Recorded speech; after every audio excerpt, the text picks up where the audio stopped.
ಮೊದಲನೇದಾಗಿ ಮಾನ್ಯ ಮುಖ್ಯಮಂತ್ರಿಗಳಿಗೆ ಅಭಿನಂದನೆಯನ್ನು ಸಲ್ಲಿಸ್ತೇನೆ.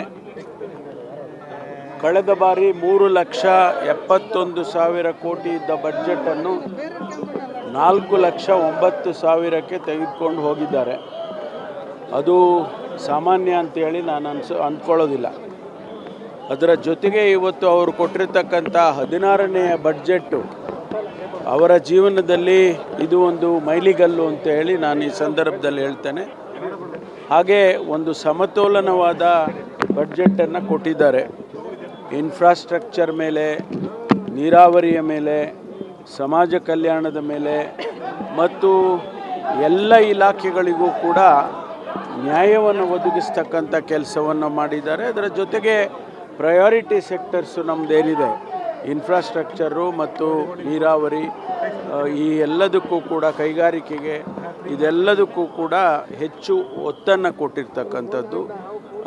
ನೀರಾವರಿ ಕೃಷಿಗೆ ಸಂಬಂಧಪಟ್ಟ ಹಾಗೆ ರೈತರಿಗೂ ಕೂಡ ಅದರಿಂದ ಅನುಕೂಲ ಆಗ್ತಕ್ಕಂಥದ್ದು. ಇದೆಲ್ಲವನ್ನು ಕೂಡ ಸಮತೋಲನವಾಗಿ ಕೊಟ್ಟಿರ್ತಕ್ಕಂಥ ಬಡ್ಜೆಟ್.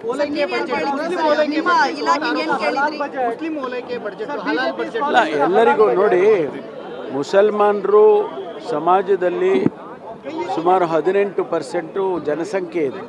ಅವರನ್ನು ಹೊರತುಪಡಿಸಿ ಅಥವಾ ಅವರನ್ನು ಮೂಲೆಗಿಟ್ಟು ನಾವು ಅಭಿವೃದ್ಧಿಯನ್ನು ಮಾಡೋದಕ್ಕಾಗಲ್ಲ. ಅವ್ರನ್ನು ಜೊತೆಯಲ್ಲೇ ತೆಗೆದುಕೊಂಡು ಹೋಗಬೇಕಾಗುತ್ತೆ. ಕೆಲವು ಕಾರ್ಯಕ್ರಮಗಳನ್ನು ಅವರಿಗೆ ಕೊಟ್ಟಿದ್ದಾರೆ.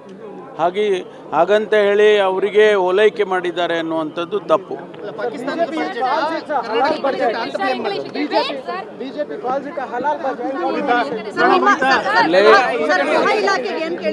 ನಾವು ಕೇಳಿದ್ದೆಲ್ಲ ಕೊಟ್ಟಿದ್ದಾರೆ. 1,000 ವೆಹಿಕಲ್ಸನ್ನು ಪರ್ಚೇಸ್ ಮಾಡ. ನಮಗೆ ಮೊಬಿಲಿಟಿ ಭಾಳ ಇಂಪಾರ್ಟೆಂಟು. ಅದರ ಜೊತೆಗೆ ಮಹಿಳೆಯರಿಗೆ ಸುರಕ್ಷತೆಗೋಸ್ಕರ ಕಾರ್ಯಕ್ರಮಗಳನ್ನು ನಾನು ಕೇಳಿದ್ದೆ, ಅದನ್ನು ಕೊಟ್ಟಿದ್ದಾರೆ. ಇನ್ನು ಈ ಅಗ್ನಿಶಾಮಕಕ್ಕೆ ಈಗೇನು 15 ವರ್ಷ ಆದ ನಂತರ ವೆಹಿಕಲ್ಸನ್ನೆಲ್ಲ ಡಿಸ್ಕಾರ್ಡ್ ಮಾಡಬೇಕು ಅಂತ ಹೇಳಿದರು ಕೇಂದ್ರ ಸರ್ಕಾರ. ಅದಕ್ಕಾಗಿ ನಾವು ಕೇಳಿದ್ದೆ, ಅದಕ್ಕೂ ಕೂಡ 330 ಕೋಟಿ ರೂಪಾಯಿ ಕೊಟ್ಟಿದ್ದಾರೆ.